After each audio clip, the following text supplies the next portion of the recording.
The chronicler of regret. Dr. Elias Vance didn't invent time travel out of scientific curiosity. He invented it out of sheer, corrosive regret. His machine, the Chronos-Scope, was unique. It could only access temporal anomalies, points in his own past where he had made a definitive, acknowledged mistake. It couldn't take him to the past to win the lottery or witness the fall of Rome. It could only take him to the moment he said the wrong word, chose the wrong path, or let the wrong person walk away.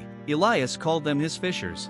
He began his mission with zeal. His first trip was to prevent the most devastating fissure, a curt, dismissive argument with his brilliant lab partner, Lena, that had sent her spiraling, costing them both the Nobel-worthy breakthrough they were on the verge of. He traveled back, replaced his dismissive snort with a patient apology, and watched the timeline shimmer. Back in the present, the change was staggering. Lena was his wife. Their lab was a sprawling success, and the world was marginally better for their breakthrough. Elias felt a profound, satisfying relief. He had fixed it.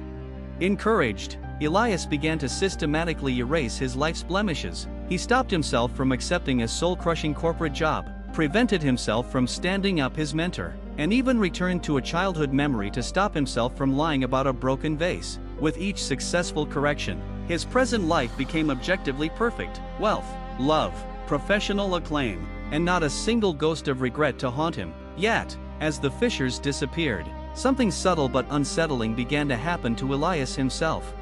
He noticed the easy confidence in his walk, the effortless success of his career, and the perfect calm of his home. It was flawless, beautiful, and utterly bland.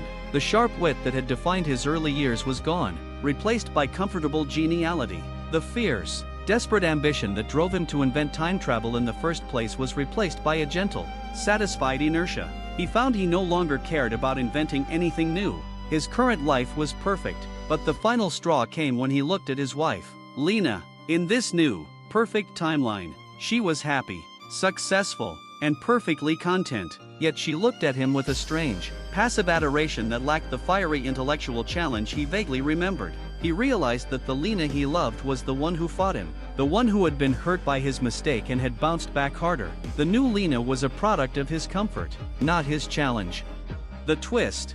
Elias prepared for his final, most difficult trip, the moment he let his father, a disillusioned poet, convince him to drop out of a prestigious university for a year of finding himself, a mistake that, though painful, fueled the desperate ambition that led to the Chronos-Scope. He initiated the temporal jump, arriving in his father's study 20 years ago, but before he could speak, the machine stuttered, displaying a warning he'd never seen. Error, Fissure counted 0, mistake required. Suddenly, the timeline collapsed around him. The elegant Chronos-Scope vanished, replaced by a cheap, duct-taped amateur device. His reflection showed not the successful, composed Dr. Elias Vance, but the disheveled, anxiety-ridden scientist he had been before his first time jump. He was back in his original, flawed, regret-filled reality, the only reality where the machine could function. Then, the final, devastating realization hit him. The mistakes weren't just flaws in his personal history, they were the kinetic energy of his existence. His argument with Lena led him to realize the true value of her mind. His failure with the corporate job gave him the desperation to pursue pure science. The painful fallout with his father instilled the ruthless drive needed to master temporal physics. The fissures were not errors to be corrected. They were the gravitational anchors that provided the emotional and psychological contrast necessary to fuel his genius, his drive, and even his original attraction to Lena. Without his mistakes, he was too content, too soft, and too uninspired to invent the machine in the first place. The perfect life was a beautiful, dead end.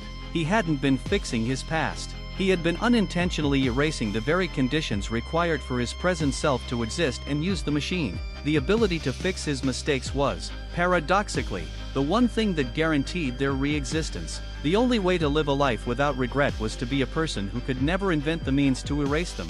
Elias was forever trapped in a cycle. He was destined to be the flawed man who invents a time machine, only to learn that the flawed man is the only one capable of using it. He looked at the Chronos-Scope, a tool born of regret, and knew he had to live with every painful fissure to ensure his next use of the machine would even be possible.